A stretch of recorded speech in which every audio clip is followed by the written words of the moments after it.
So I have a question about community property. What is that exactly? What does it mean?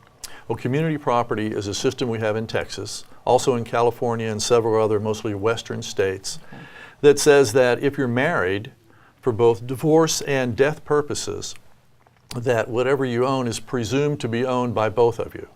Even if it's just in one person's name, many people mistakenly think, well, it's in my name, I own that, she's got nothing to do with it.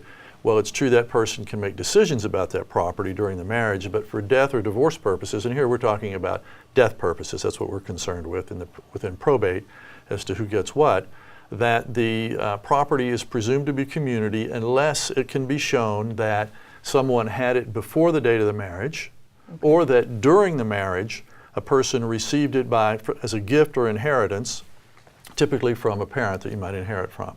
But otherwise it's going to be considered to be community property.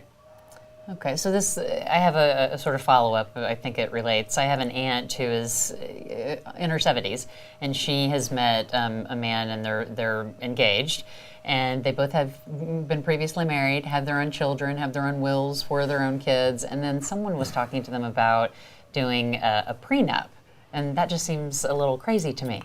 Well, it may be because you think, well, if they're in their mid-70s, right, you think of prenups and divorce. But here, it's an important issue for them really because while they're married, they each have their own investment accounts, say, and they're separate. One could be at Charles Schwab and one could be at Merrill Lynch, and that during that time, they're going to get dividends and interest income from their investments, presumably.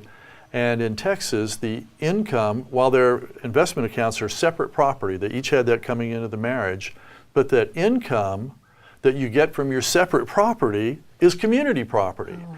And then they reinvest that in their other separate property and it starts to get mixed up. And the longer they live and the more years pass, the more mixed up it gets until it gets to be what's called commingled. And then it becomes an accounting nightmare, an expense to try to sort it all through. Okay. And then it can get to a point where if it goes on so long and things start to get mixed that it could be considered community property. And then at the time of someone's death, the first one to die, then their kids are all going to have to sort all that out. If one had more than the other side's family could claim a portion of that estate, okay, and it'll be all that they don't want to have happen. So a simple prenuptial agreement, depending on their circumstances, but an agreement that says that income from separate property is going to remain separate property will go a long way to solve that type of problem for people that you're describing. And of course, this can't be considered to be legal advice to them because I don't know their full circumstances, sure, but I'm answering the question generally.